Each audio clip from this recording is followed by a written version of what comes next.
한 겹 한 겹 옷이 벗겨질 때마다 두 사람은 숨을 죽였다. 서로의 피부에 체온을 남기고 움직임 사이마다 조심스럽게 숨을 얹었다. 마찰 소리만이 공간을 가득 채웠다. 안녕하세요. 바람 따라 걷는 길입니다. 여기서 만나는 모든 이야기가 당신의 하루에 작은 쉼표가 되길 바랍니다. 봄의 끝자락, 이른 아침. 햇살은 부드럽게 들이쳤지만 창문을 가린 커튼은 여전히 묵직했다. 그 안에서 박진호는 식지 않은 커피를 바라보며 가만히 앉아 있었다. 가구점 세 곳을 운영하는 그였지만 정작 자신이 사는 이 집에는 오래된 소파, 식탁, 커튼 하나 바뀐 게 없었다. 15년 전 아내가 세상을 떠난 이후로 진호는 무언가를 새로 들이는 일을 피했다. 남는 건 허전함 뿐이라는 걸 그는 일찍 알아버렸다. 그래서일까? 진호에게 집은 머무는 곳이 아니라 버티는 곳이 되어 있었다. 같은 시간 다른 동네. 이선영은 검은색 앞치마를 개어 가방에 넣고 있었다. 평소보다 조금 더 입을 꾹 다문 얼굴이었다. 오늘은 박 사장님 댁. 3년째 다니고 있지만 여전히 그 집은 낯설고 조용했다. 남편을 39에 잃고 두 아이를 키우며 살아온 20년. 세탁기 고장 나도 스스로 고치고 새벽 시장도 혼자 다녔다. 여자는 강해져야 산다. 그 말은 이제 체념처럼 굳어 있었다. 첫째는 사회초년생, 둘째는 예체능 대학생. 지금 이 시기 선영에게는 엄마 말고 아무것도 허락되지 않는 시간이었다. 진호의 대문이 열리는 소리가 났다. 익숙한 발소리. 그는 신문을 덮었다. 다녀왔습니다. 현관에서 조용한 인사가 들렸다. 이선영이었다. 어떤 날은 무심하게, 어떤 날은 지친 숨처럼 흘러나오는 그 인사. 진호는 천천히 고개를 들었다. 그녀는 짧은 눈인사를 하고 곧장 부엌으로 향했다. 아무 말도 오가지 않았지만 그 순간 오랜 시간 외로웠던 두 사람 사이로 낯선 따뜻함이 지나갔다. 오늘은 왜인지 말 한마디를 꺼내고 싶어졌다. 아침 드셨습니까? 그의 말에 선영이 놀란 듯 돌아봤다. 처음 듣는 목소리처럼 느껴졌다. 아니요. 아직이요. 진호는 식탁 의자 하나를 끌며 말했다. 계란은 잘 굽습니다. 같이 드시죠. 그날 아침 기름 살짝 둘러 구운 계란 2개, 토스트 2장, 따뜻한 차 한 잔.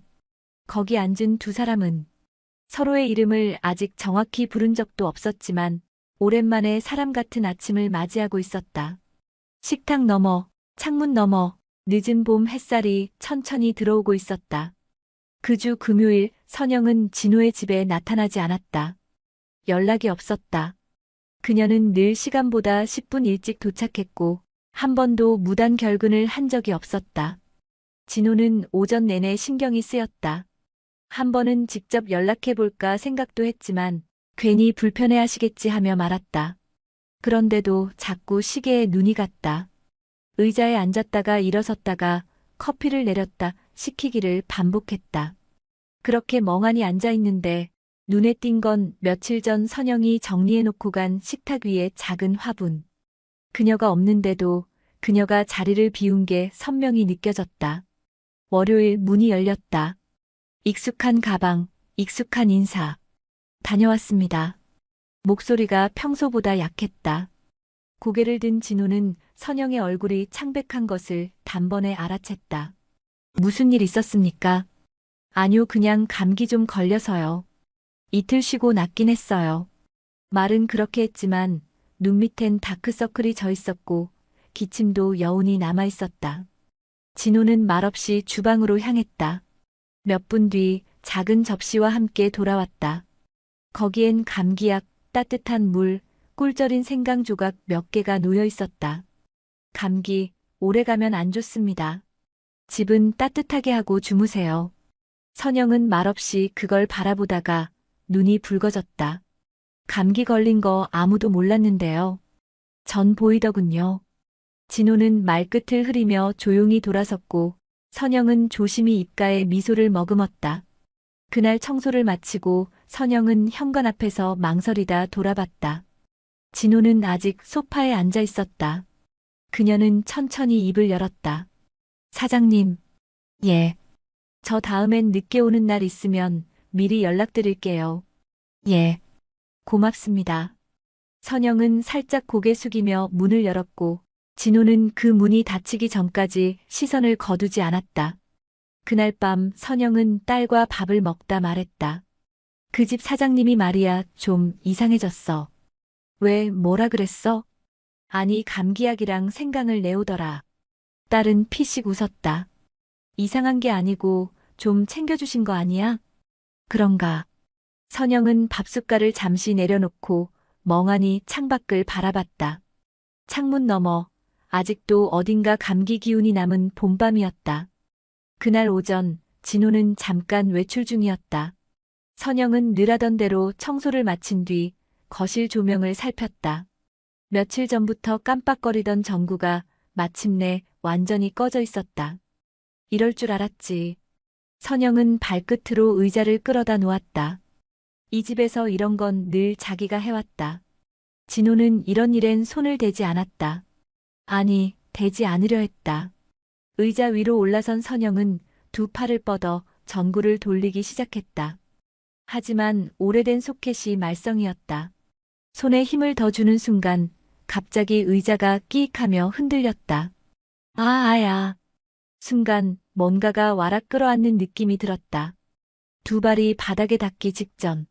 진호였다. 괜찮아요? 아, 네 놀랐어요. 저 그냥 전구만 좀. 진호는 꽉 안았던 팔을 서둘러 풀었다. 그의 손끝이 아직 떨리고 있었다. 눈빛엔 놀람과 걱정과 무언가 설명되지 않는 복잡함이 섞여 있었다. 다음부턴 그런 거 하지 마세요. 위험하잖아요. 제가 하면 됩니다. 선영은 순간 아무 말도 못하고 고개만 끄덕였다. 그 말투는 다정한 것도 무뚝뚝한 것도 아닌 조심스럽지만 단호한 울림이었다. 진호는 그날 늦게까지 말이 없었다. 소파에 앉아 그 순간을 곱씹었다. 팔 안에 들어왔던 그 작고 따뜻한 몸, 놀란 숨소리, 부드럽게 스친 머리카락 냄새. 괜한 짓이었나. 그는 괜히 한숨을 내쉬고 식탁 위 생강차 잔을 만지작거렸다. 선영 역시 그날 저녁 딸에게 말도 없이 밥을 하다 손을 대었다. 엄마, 멍 때리다 또 대었지? 오늘 좀 놀란 일이 있어서. 딸은 눈을 동그랗게 뜨며 물었다. 왜?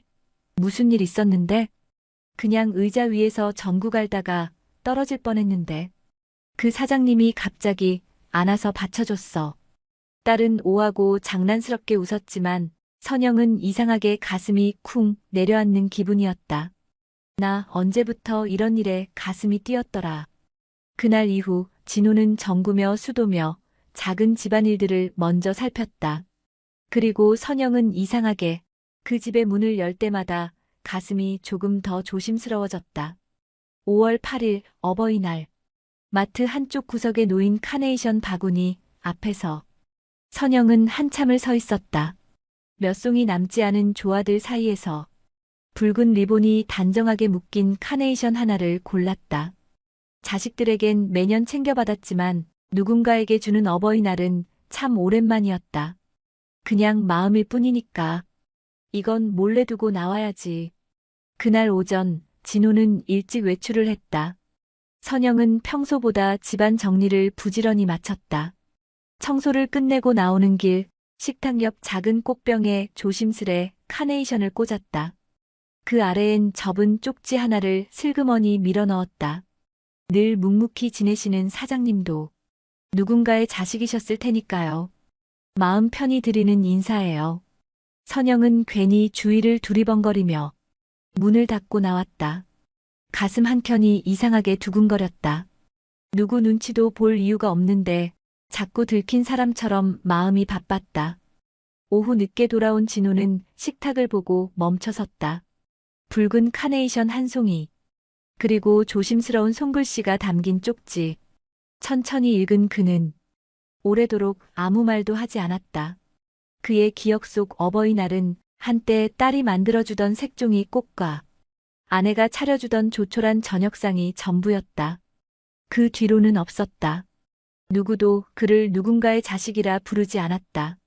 그날 밤 진호는 작은 꽃병 앞에 의자 하나를 놓고 혼자 조용히 앉아 있었다. 그리고 아주 오랜만에 입꼬리를 천천히 올려 웃었다. 다음 날 아침 선영이 도착하자 식탁 위엔 작은 선물 상자가 놓여 있었다. 그 안에는 분홍빛 꽃이 수놓인 머리핀 하나와 손글씨로 적힌 짧은 메모, 덕분에 오래 잊고 있던 마음을 받았습니다. 저도 한 번쯤 드리고 싶었습니다. 선영은 머리핀을 손에 쥐고 조용히 웃었다. 기분 좋은 창피함이 가슴 한복판에서 찡하게 퍼졌다. 그날따라 창문 너머 햇살이 유난히 따뜻했다. 아무 말 없던 두 사람 사이에 조금 더 넓고 깊은 자리가 생겼다. 그날따라 선영의 손에 힘이 없었다. 걸레를 짜다가 흘린 물을 한참 멍하니 바라보다 결국 무릎을 꿇고 바닥을 닦기 시작했다. 진호는 그 모습을 멀찍이서 지켜보다가 슬며시 고개를 돌렸다. 그녀의 어깨가 이상하게 작아 보였다. 힘드신 것 같네요. 아니요. 괜찮아요. 괜찮아 보이진 않아서요. 선영은 무언가를 말하려다 말고 바로 몸을 일으켰다. 하지만 그 순간 주방 의자에 놓아둔 휴대폰이 울렸다. 벨소리, 그리고 화면 위로 뜬 메시지 한 줄. 아들 등록금 입금됐어? 학원비도 다음 주까지야. 진호는 본 척도 안 하고 고개를 돌렸다. 선영은 황급히 휴대폰을 끄고 가방 안에 넣었다. 요즘 둘째가 예체능이라 돈 들어갈 때가 많네요. 학원비, 공연비, 장비값 혼자 감당하려니 좀 숨이 차요. 그 말에 진호는 오래 생각에 잠긴 듯 조용했다. 그도 모르게 손끝이 커피잔을 천천히 돌리고 있었다. 제가 이런 말 드려도 될지 모르겠지만, 예. 혹시 필요하시면 도와드릴 수 있습니다. 선영의 손이 딱 멈췄다. 눈이 잠깐 커졌고 입술이 떨렸다. 아니에요. 그런 말씀 마세요. 저는 일한 만큼 받고 거기까지만 해요. 도움 그런 건 받아본 적도 바란 적도 없어서. 진호는 고개를 끄덕였지만 그의 눈빛엔 그녀가 모르는 복잡한 감정이 담겨 있었다. 그럼 일은 제가 더 시켜야겠네요. 많이 받으시게. 선영은 순간 웃고 말았다. 그 웃음엔 고마움도 미안함도 그리고 조금은 지친 마음도 섞여 있었다. 그날 밤 진호는 가구점 사무실에 앉아 손수 만든 원목 책상 하나를 바라봤다. 몇 달 전 만든 작품이지만 아직 팔지 않고 남겨둔 채였다. 잠시 후 그는 전화를 걸었다. 거기 그 학원 예체능 장비 후원건 문의드리는데요. 익명으로 진행해도 되죠? 다음 날 선영의 아들이 문자를 보냈다. 아들 엄마, 이번 학원비 누가 내줬대 후원이라는데. 뭐야 이거? 선영은 휴대폰을 들고 한참을 말없이 앉아 있었다. 그리고 문득 그날 진호가 했던 말을 떠올렸다. 혹시 필요하시면 도와드릴 수 있습니다. 그녀는 천천히 진호의 집으로 향했다. 그날따라 하늘은 잿빛이었고 바람은 선선했지만 어디선가 따뜻한 기운이 느껴졌다. 진호는 말없이 마루에 앉아 있었다. 선영이 와도 일어나지 않았다. 그녀는 조용히 옆에 앉으며 말했다. 감사해요. 무슨 말씀인지 모르겠습니다. 그냥 알아요. 둘은 말없이 나란히 앉아 텅 빈 마당을 오래도록 바라봤다. 그날 처음 선영은 진호에게 등을 기댔다. 그는 한참을 망설이다 작게 어깨를 움직여 그녀의 머리를 조금 더 편히 받쳐주었다. 숨은 고요했고 마음은 복잡했고 하지만 그 순간만큼은 따뜻했다. 그날은 동네 장날이었다. 3일마다 열리는 작은 골목 시장엔 늙은 노점상들과 잔소리 많은 단골들이 뒤엉켜 시끌벅적했다. 선영은 모처럼 일을 일찍 마치고 집에 들르기 전 저녁 찬거리를 사러 시장에 들렀다. 평소처럼 바구니를 들고 파전 부침개 앞에 서 있던 그 순간 파전이 맛있어 보이네요. 낯익은 목소리. 고개를 돌리자 진호가 있었다. 모자도 안 쓰고 편한 바람막이에 운동화까지. 언제나 셔츠 단정하게 입은 모습만 보던 그였기에 선영은 순간 사적인 느낌에 숨이 턱 막혔다. 여기 어떡해? 사무실에서 바로 퇴근하다가 들렀습니다. 혼자 사는 남자도 밥은 먹고 살아야죠. 선영은 어색하게 웃었다. 하지만 다음 순간 파전 아주머니의 한마디가 분위기를 갈랐다. 어머, 사모님이랑 나오셨나 봐요. 두 분 잘 어울리시네. 순간 둘 다 화들짝 놀라며 시선을 피했다. 아, 아닙니다. 저희는 그런 사이가 그냥 동네 아는 분입니다. 그렇게 말은 했지만 장날의 수다스러운 눈길은 이미 두 사람을 한 쌍처럼 보고 있었다. 그리고 이상하게도 그 시선이 싫지 않았다. 결국 둘은 한 손에 파전 봉지, 다른 손엔 떡볶이 한 컵씩 들고 나란히 골목길을 걸었다. 괜히 같이 걷게 됐네요. 그러게요. 이상하게 자연스럽네요. 말은 쿨하게 했지만 서로의 팔이 옆에서 살짝 부딪히는 그 느낌. 조금만 더 가까이 가면 손등이 닿을 듯한 거리. 둘 다 그 거리만큼의 긴장 속에 있었다. 집 앞 골목. 이제 헤어져야 할 타이밍. 그런데 진호는 말없이 걸음을 멈췄다. 오늘 재밌었습니다. 저도요. 선영은 고개를 끄덕이려다 진호의 눈빛을 보고 다시 멈췄다. 그 눈엔 무언가 설명할 수 없는 깊이가 있었다. 근데 우린 지금 뭘까요? 저도 그게 잘 모르겠네요. 그 대화는 그렇게 끝났다. 둘 다 다른 말을 덧붙이지 못했다. 하지만 돌아서던 순간 진호는 선영의 등을 한참 동안 바라봤다. 그리고 마음속에서 아주 천천히 무언가가 금이 가득 갈라지고 있었다.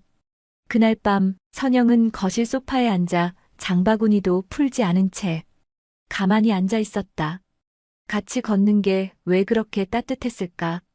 그리고 진호도 자기 방 책상 앞에 앉아 아무것도 하지 못한 채 한참 동안 창밖 어둠을 바라보고 있었다. 조용한 밤이었다. 그런데도 그 어느 때보다 시끄러운 마음을 가진 두 사람이 있었다. 그날은 비가 내렸다. 잔잔하지만 멈추지 않는 봄비.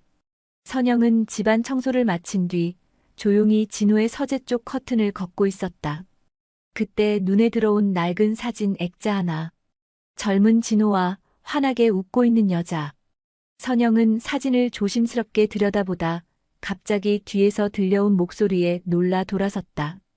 그 사람, 내 아내였어요. 진호는 서 있는 선영 옆으로 천천히 다가왔다. 그의 눈빛은 담담했지만 말끝이 살짝 떨렸다. 벌써 15년 됐네요. 그날 이후로 난 사람 손 한 번 제대로 못 잡고 살았어요. 선영은 뭐라 말할 수 없었다. 그저 조용히 그의 옆에 섰다. 그런데 요즘 이상하게 자꾸 당신이 떠나면 허전하더라고요. 그 말에 선영의 눈이 천천히 흔들렸다. 진호는 그녀를 바라보다 조용히 손끝으로 그녀의 손등을 덮었다. 피하지 않았다. 손끝에서 전해지는 체온이 너무 따뜻해서. 그날은 그렇게 시작됐다. 비는 점점 거세졌다. 진호의 손은 천천히 선영의 뺨으로 옮겨졌다.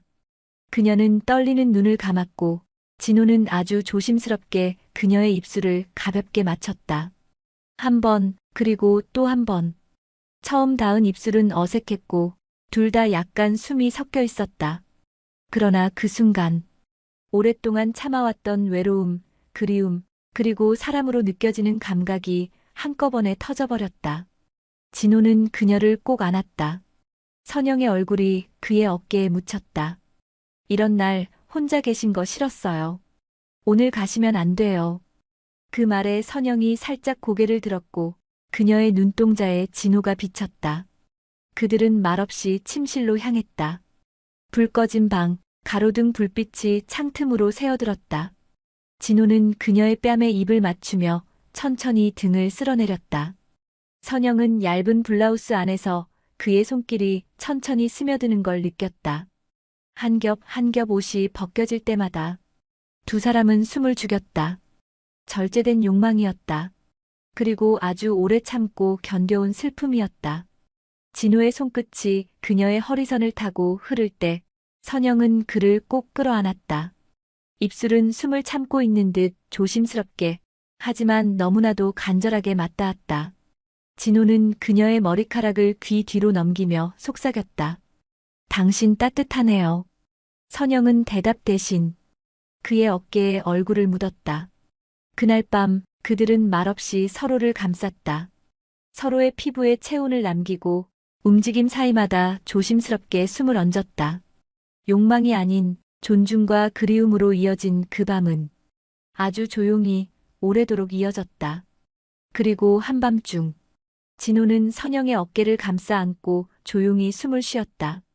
선영은 그 품 안에서 속삭였다. 이런 밤 참 오랜만이에요. 다신 혼자 두지 않을게요. 창밖에선 아직도 빗소리가 흘렀지만 그 밤은 유난히 따뜻했다. 그리고 두 사람의 첫 번째 새벽이 그렇게 시작되었다. 햇살이 창문 틈으로 스며들었다. 진호의 침대 위, 선영은 한 손으로 이불 끝을 조심스레 끌어당기며 천천히 눈을 떴다. 옆에는 여전히 자고 있는 진호. 고요한 숨결, 가볍게 이마에 떨어진 흰 머리카락 한 올. 그 모습은 낯설고 동시에 이상하게 익숙했다. 내가 지금 어디 있는 거지? 이 사람 품 안이 왜 이렇게 편하지? 이불 밖으로 발끝이 닿는 순간 현실이 스르르 스며들었다. 그녀는 조용히 일어나 옷을 챙겼고 주방으로 나가 생강차를 끓이기 시작했다. 그때 진호가 방문 틈으로 나왔다. 헝클어진 머리, 셔츠 하나만 걸친 채. 깨우지도 않았는데 햇살이 깨웠어요. 그리고 머쓱해서요. 진호는 그녀의 등 뒤에서 조용히 물었다. 후회해요? 아니요. 하지만 무섭긴 해요. 진호는 말없이 그녀의 어깨를 감쌌다. 조금 더 단단히. 그날 오후 선영은 딸과 마주 앉아 저녁을 먹고 있었다. 그녀는 이상할 정도로 말을 아꼈다. 젓가락질도 평소보다 조용했다. 딸은 가만히 엄마를 바라보다 물었다. 엄마, 요즘 무슨 일 있어요? 응? 그냥 얼굴이 좀 다르다.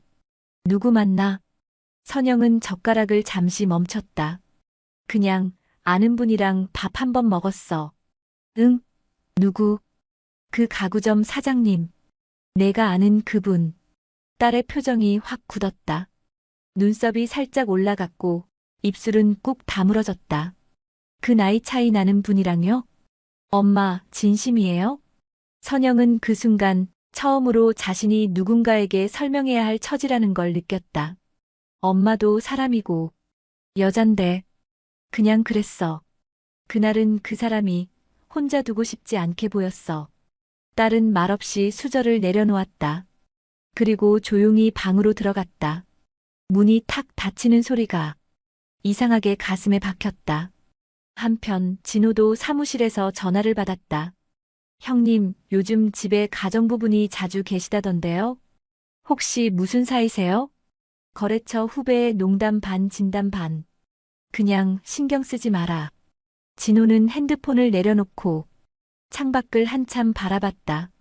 자꾸 현실이 두 사람 사이에 끼어들기 시작했다.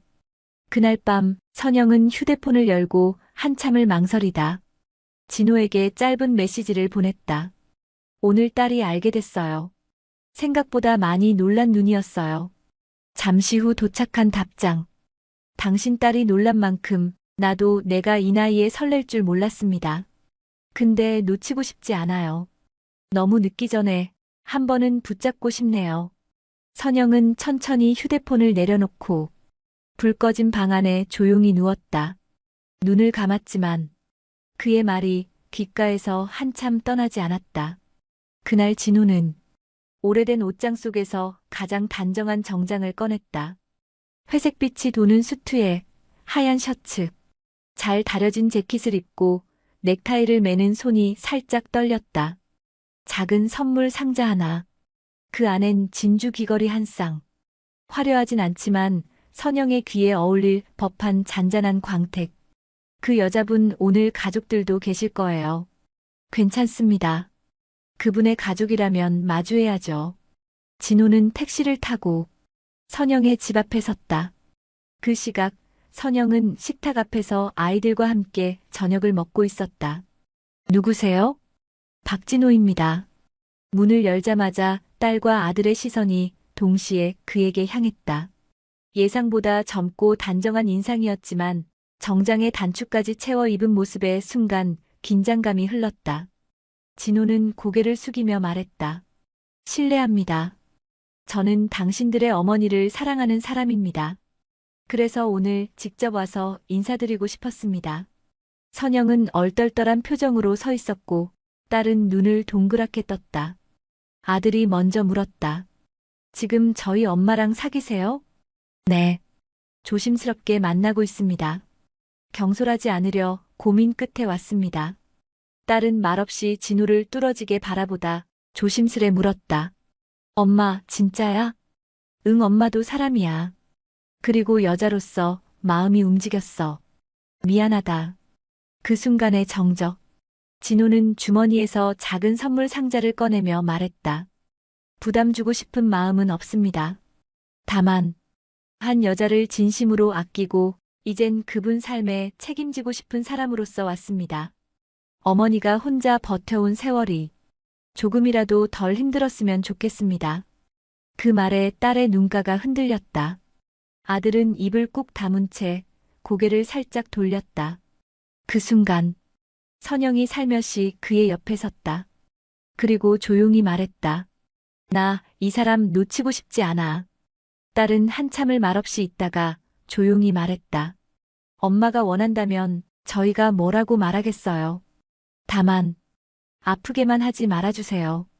제발. 진호는 고개를 깊게 숙였다. 감사합니다. 그날 밤 선영은 창가에 앉아 진호가 놓고 간 작은 상자를 열어보았다. 작은 진주 귀걸이, 그리고 손편지 한 장.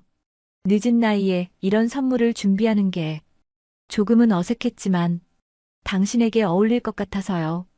그녀는 소리 없이 웃었고 귀걸이를 조심스레 꺼내 귀에 걸었다. 거울 속 자신을 보고 속으로 이렇게 되뇌었다. 이제 나도 한 여자로 살아보려고 해요. 계절은 한 바퀴 돌아 다시 봄. 거실 창문 너머 가지마다 꽃봉오리가 맺히기 시작했다. 진호는 작은 의자에 앉아 햇살이 비치는 마당을 바라보며 차를 마시고 있었다. 문이 열리고 선영이 앞치마를 두르고 나왔다. 거기 앉아 있으면 또 감기 들어요. 그 등바지도 차갑고 당신이 감기 들면 걱정이지만 내가 감기 들면 그냥 잔소리만 듣더만. 선영은 피식 웃으며 그 옆에 앉았다. 두 사람이 마주 앉아 조용히 차를 마시는 그 풍경은 누가 보기에도 부부 같았다. 그렇다고 혼인신고를 한 것도 무슨 절차를 거친 것도 아니었다. 그저 그날 이후로 함께 살기 시작했을 뿐. 주말이면 함께 시장을 돌았고 저녁이면 TV 드라마를 나란히 봤다. 밤엔 서로 등을 맞대고 자는 게 이제는 너무도 익숙해졌다. 선영은 종종 말했다. 처음엔 내가 이 집에 일하러 온 건지 살러 온 건지 헷갈렸어요. 지금은요? 지금은 집이네요. 당신이 있으니까. 진호는 말없이 그녀의 손등을 감싸쥐곤 했다. 그게 이 남자의 방식이었다. 어느 날 선영의 딸과 아들이 함께 놀러왔다. 딸은 주방에서 진호가 생강차를 데우는 걸 지켜보다 말했다. 이젠 진짜 우리 아빠 같아요. 나이 차이는 나도 아는데 엄마가 편안해 보여서요. 그래서 그냥 좋더라고요. 진호는 짧게 웃으며 고개를 숙였다. 그날 저녁 식탁에 앉은 네 사람의 분위기는 가족과 다름없었다. 밤, 진호는 선영과 나란히 앉아 책을 읽다가 문득 창밖을 바라봤다. 그날 기억나요? 처음으로 같이 밥 먹던 날. 내가 당신한테 계란 프라이 해줬던 날이요? 응. 그때 난 몰랐어요. 그날이 이렇게 큰 시작이 될 줄은. 선영은 그의 어깨에 고개를 기댔다. 난 그날부터 매일이 조금씩 사라지는 기분이었어요. 진호는 그녀의 손을 천천히 잡았다. 두 사람의 손가락이 포개지던 그 밤, 창밖의 봄바람이 살며시 커튼을 흔들었다.